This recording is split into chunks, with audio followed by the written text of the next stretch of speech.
In this video, we're going to be looking at 8 powerful B2B lead generation strategies that you should be looking to implement this year.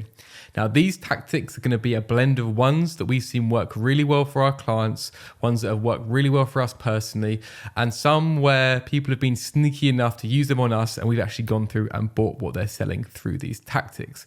But first off, let me clarify what I mean by lead generation. I'm classifying a lead as someone who has raised their hand and saying, I want to speak to you more about your product and service and potentially look to buy it now. Or you've positioned your resource in a way in which this person who's filled out a form to get the resource has a much higher propensity to buy from you in the immediate or long-term future compared to someone who, let's say, has downloaded your white paper you blew your whole marketing budget on. Okay, maybe that's a bit harsh, but rant over, let's get straight into the first tactic, which is a LinkedIn thought leadership content, but with a slight twist.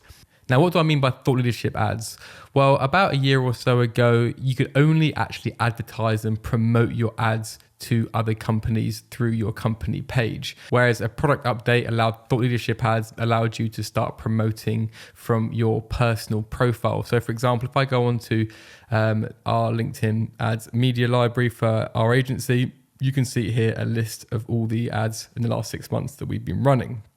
And to generate leads, we found a really good 1-2 punch, and that is by posting consistently on LinkedIn, seeing which ones perform well organically. Once we found the ones that perform well organically, we amplify them to our target audience market because we already know they resonate. And anyone who then consumes, engages, watches some of the video, up to about 50% of the video that we promote, we then send them an email.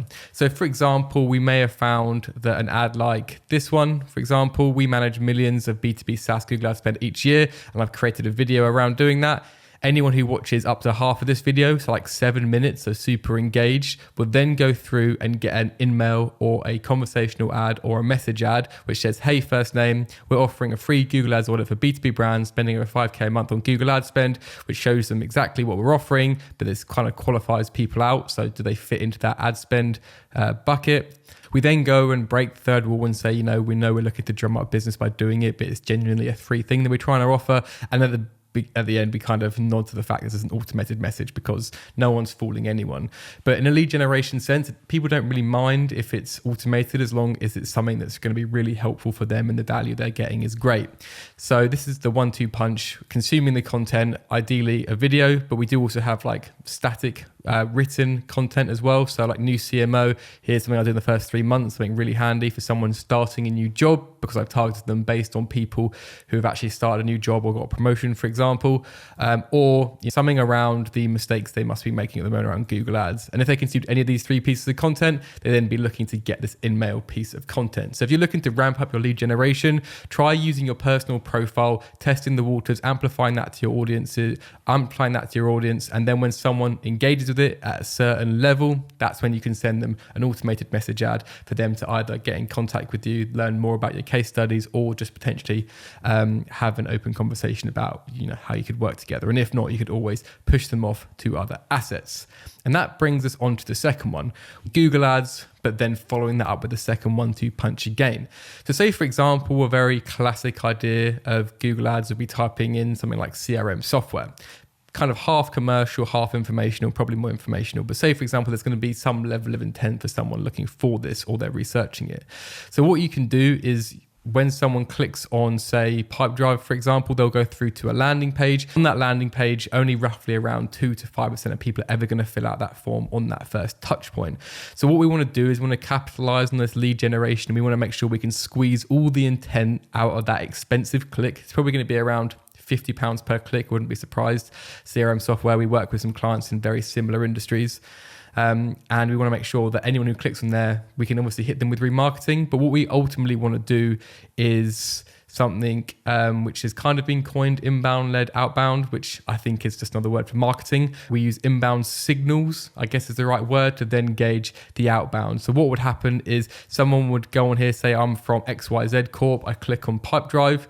You can either then go on like an ABM account tracker, so you can see the companies that have clicked on your ad, so you kind of know there's some sort of organizational intent, or you can do the same thing we mentioned in the previous ad, that anyone who's come and hit a PPC landing page, you can send a very targeted conversation ad to.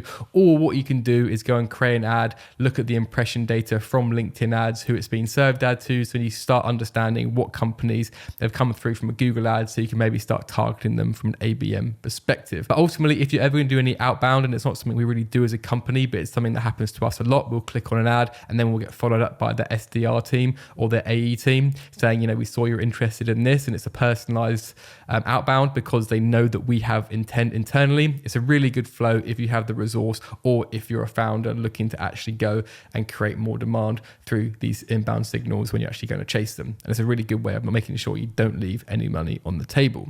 Now, this third one is something that we're actually doing in this video right now, and it's actually using YouTube content to funnel people through to useful assets. And these useful assets can be anything like marketing roadmaps for us. We use unbounce and landing page templates. We have playbooks and we have budget pacers. So say, for example, we go onto one of our videos and type in budget pacer. This is for anyone who runs Google Ads and LinkedIn Ads accounts, and they want to be able to make sure they're on top of their pacing and not over or under spending. So what we do is create these videos with these useful assets, and then within the asset itself, within the video itself, we obviously link through to these assets. So people who download these budget pacers are obviously running Google Ads. They're obviously, trying to stay on top of it. They're obviously got some level of strategy involved, which potentially we could plug into.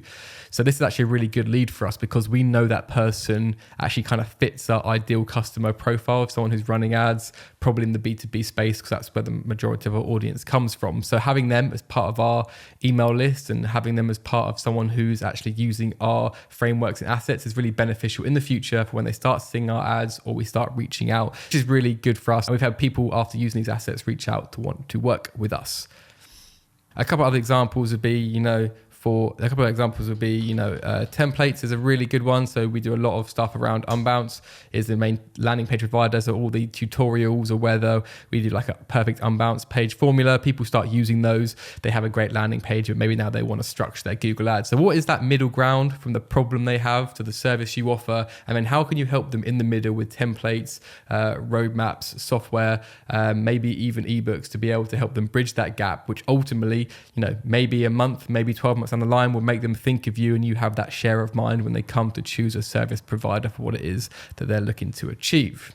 And I'm always super surprised about the actual volume of downloads we get at a very, very super low cost. If we were to advertise these and get the same sort of leads to download them through the likes of LinkedIn ads, for example, or other sort of display, or even Facebook ads, it'd be a lot more expensive than even the editing costs and the time cost of doing these YouTube videos. So it's a really, really good moat to build around your business, and it has a really, really good throughput. The next one is around cold email based on activity. Now, I'm not going to go too much into this one because it's not something we do in-house ourselves. We don't have an outbound cold email in-house. We have partners who do that with us.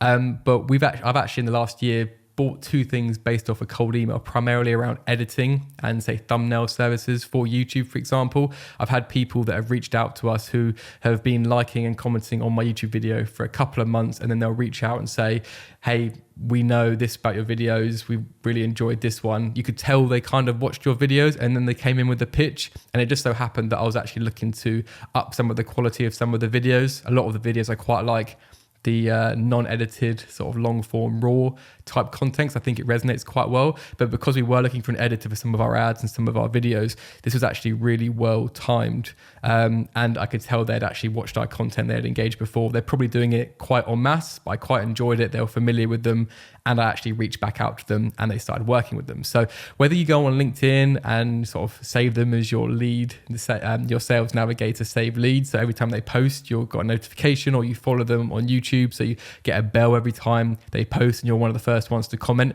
just start doing that, and then you'll be surprised because people aren't getting tens and hundreds of comments. They're getting a few here and there, especially the majority of B2B creators aren't getting loads and loads because they're relatively small niches. They're probably going to recognize your name, and then if you reach out from a sales email and you try and pitch them later on down the line, they're much more likely, like I was, to say, okay, I actually know who you are. You've been, actually engaging with me, pumping up my numbers from a comment and like perspective. I like that, reciprocation in that sense that, I'm going to give you light of day compared to someone who's just cold outreach without warming up the oven, as it were. Now, the next one is something that I think is really cool. And I've seen a lot of it recently, and it's something we did for ourselves when we launched a tool, is creating a tool based on something that you think would be like a micro SaaS that would work really well for your target audience persona. So looking to get lots of leads. And again, this can be things like templates, and it can be things like, processes and playbooks, but I found it, working really well and working for a micro SaaS in your space. So we launched a tool a few years ago, acquired alongside our agency when we were part acquired.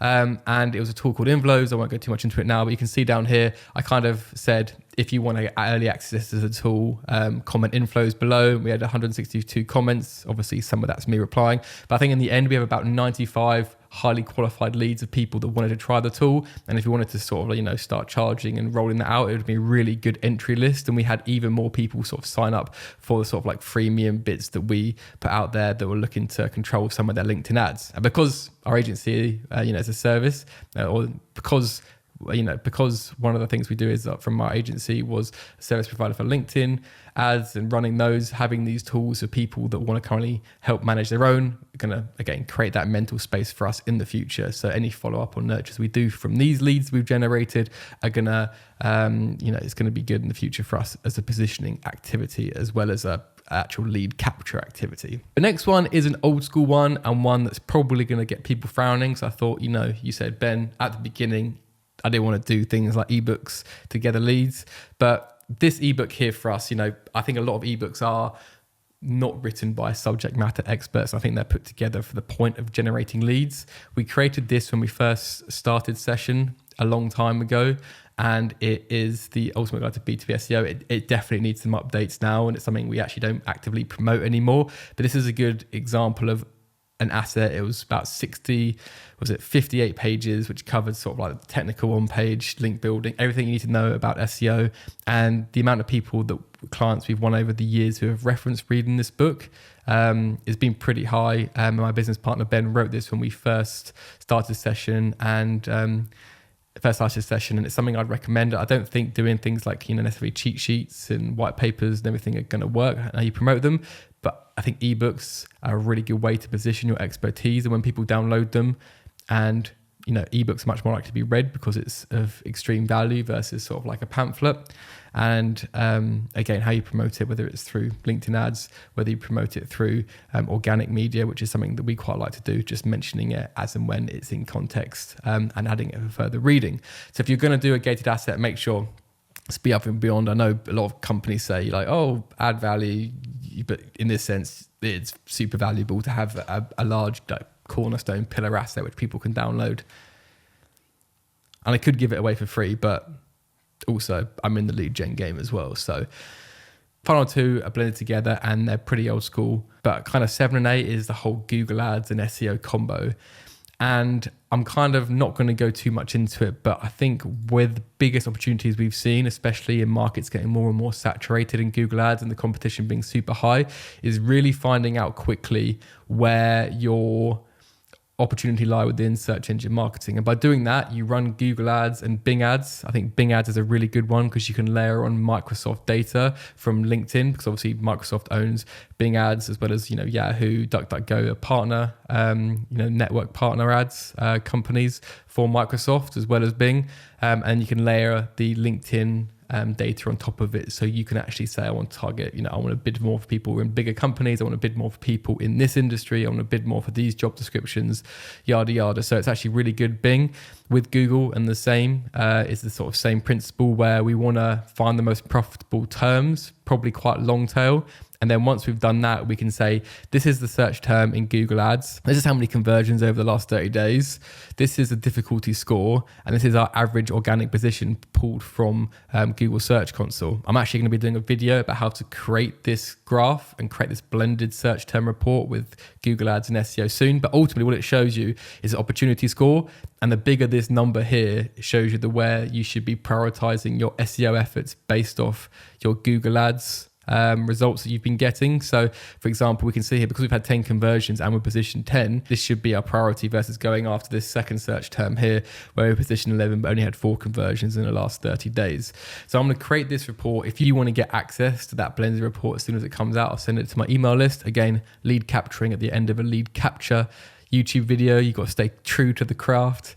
Go over to benb2b.com, fill out this your email address here, and then as soon as I've created that Looker Studio blended report, I'll send it out, and you guys can go away, plug in your Google ads, your Bing ads, your Google Search Console, and actually create a really nice heat map to show you your biggest SEO opportunities based off your performance search engine marketing data.